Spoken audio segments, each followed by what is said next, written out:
Ана Лотосова, с вид на безупречно спокойствие и мъдрост, тихо разрушаваше истината с дребните си манипулации, простиращи се като невидима мрежа. Уроците й, опаковани в красиви думи, обещаваха здраве и просветление, но носеха скрита тежест. Анатомично неправилните пози, които тя демонстрираше, изкривяваха телата на учениците ви.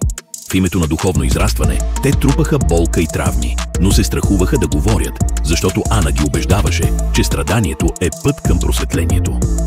Лъжливи философии, смесени с полуистини, караха учениците да възприемат нейните думи като абсолютна истина.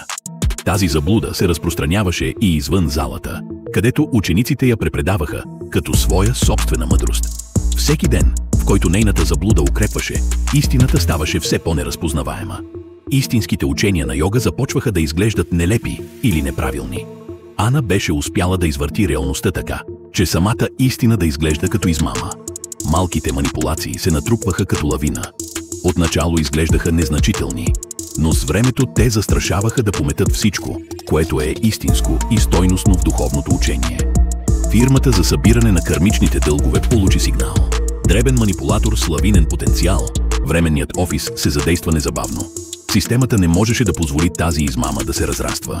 Сивият маг пристигна в залата, скрит зад черните си одежди и зловещата си аура. Ана Лотосова, ти не си учител, а верига, която тегли душите надолу.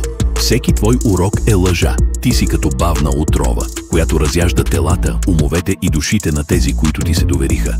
Грешните ти позиции, уж невинни движения, нанесоха неизмерими физически щети. Твоите ученици изкривяват гръбначния си стълб, претоварват ставите си, разрушават телата си.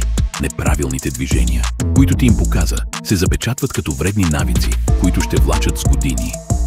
Той вдигна ръка, а над Ана се материализираха тежки вериги, от които висеше желязно гюле. Това е твоят първи урок, каза той. Всеки манипулатор трябва да почувства тежестта на своите действия, преди да реши дали ще се промени. Ана се сгромоляса на пода, но не поиска прошка. Вместо това се опита да оправдае действията си.